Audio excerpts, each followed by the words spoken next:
जय श्री स्वामीनारायण विद्यार्थी मित्रों, धोरण 7 में हम हिंदी पढ़ रहे थे। उसमें पाठ 3 सच्चा हीरा।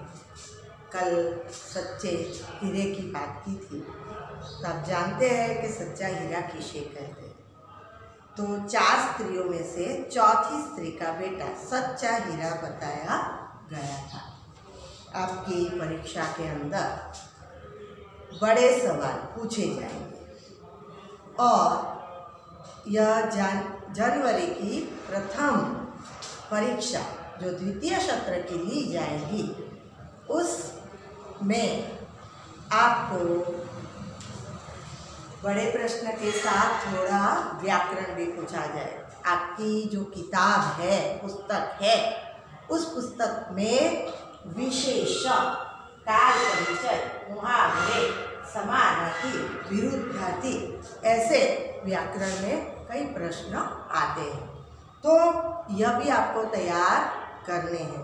तो विशेषण जो विशेषता दिखाते हैं वह शब्द को विशेषण कहते हैं। संज्ञा की विशेषता दिखाने वाले शब्द को विशेषण कहते हैं। वह आदमी जा रहा है, ऐसा कहना है। तो वह आदमी जा रहा है, तो क्या विशेषता है? संज्ञा कौन सी है? वह। तो वह है, वह विशेषता दिखाती संज्ञा। तो सासी, सुंदर, तीन, थोड़ा और वह जैसी जो संज्ञा है उसे हम विशेषण कहते हैं। संज्ञा की विशेषता बताए जाने वाले शब्द को विशेषण कहते हैं। तो हमारे देश में ईमानदार लोग ज़्यादा रहते हैं। तो ईमानदार विशेषता, उसकी क्या विशेषता है? ईमानदार।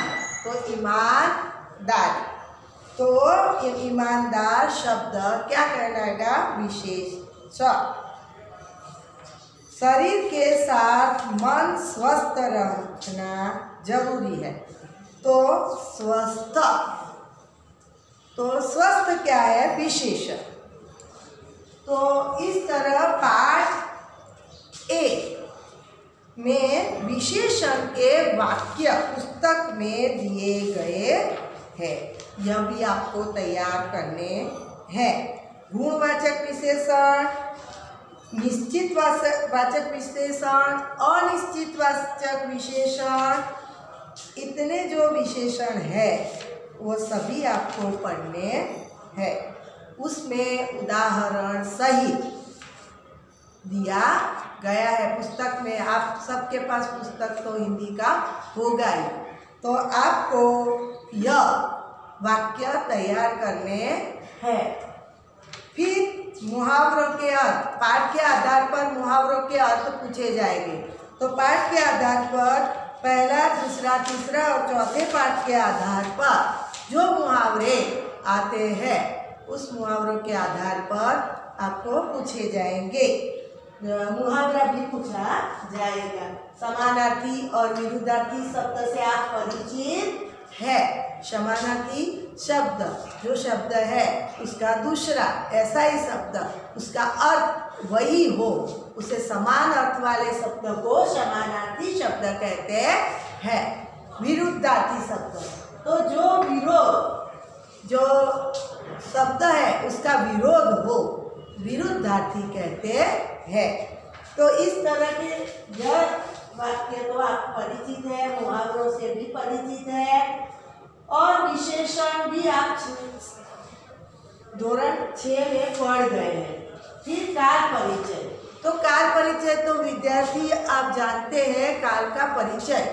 तो वर्तमान काल, भूतकाल और भविष्य काल, 3 काल होते हैं। तो वर्तमान काल जो क्रिया चल रही है उसे वर्तमान काल कहते हैं।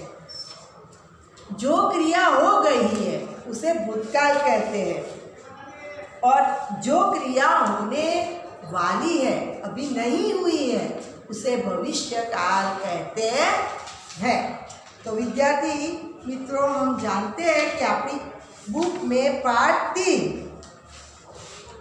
के आधार पर जो मुहावरे है उस मुहावरे में चल पड़ना, गमन करना, इधर उधर की बातें करना, गप्पा लगाना, लाखों में एक होना, विशिष्ट होना, प्रशंसा करना, तारीफ करना, पछाड़ देना, हराना और गिराना, बराबरी करना, मुकाबला करना, सच्चा हीरा होना, अच्छा आदमी होना।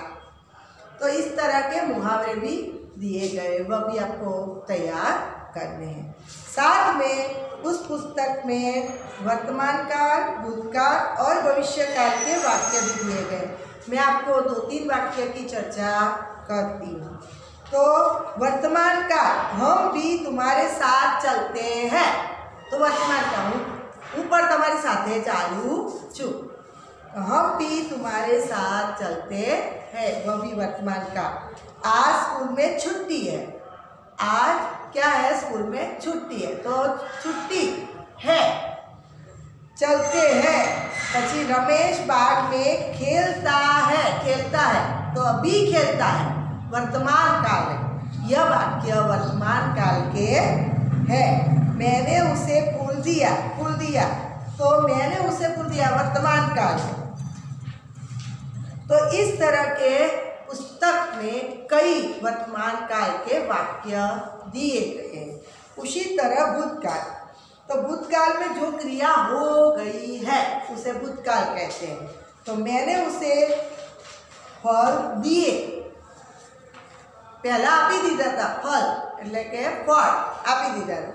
पिताजी अखबार पढ़ रहे थे, અત્યારે ખબર નથી પણ પિતાજી અખબાર પढ़ रहे थे, હવે પૂરું થઈ ગયું કે ખબર નથી, એટલે ભૂતકાળ થઈ।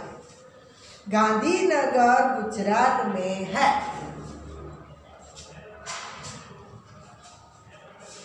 हम पहले सूरत में रहते थे, भूतकाल। तो आवाज इस जो वाक्य है यह भूतकाल के है। इसके साथ भविष्य का, माली बाग में से फूल चुनेगा, हजी तो करशे शू ए खबर नहीं, तो ए भविष्य का। हम हिंदी सीखते हैं और हम हिंदी सीखेंगे, तो सीखेंगे ए भूतकाल। भविष्य का, हजी सीख्या नहीं, हजी सीखी शू। मैं बस में जा रहा था, मैं बस में जाऊंगा, जाऊ ए खरो ने नहीं जाऊ, तो भविष्य काल, वर्तमान काल, भूतकाल। तो इस जो काल परिचय आपको देना है, जो भी वाक्य परीक्षा में पूछे जाएंगे उसको आपको वर्तमान काल है, भूतकाल है या भविष्य काल है, उसका परिचय आपको देना है। तो इस तरह व्याकरण में भी आपको पाठ 1 से 4 तक में जो भी व्याकरण आता है उस व्याकरण की भी तैयारी आपको करनी है। तो पाठ 1, 2 और 3 में जो और 4 पाठ में से जनवरी में प्रश्न के उत्तर पूछे जाएंगे, व्याकरण पूछा जाएगा। इसलिए आप और निबंध आपको हर वीडियो में मैंने बताया कितना पूछा जाएगा। तो आपको इस तरह की अच्छी तैयारी करनी है। विद्यार्थी मित्रों, आप जितना अच्छा लिखेंगे उतने अच्छे मार्क्स आएंगे। तो कृपा करके आप खूब पढ़िए लगन से। जय श्री स्वामी नारायण।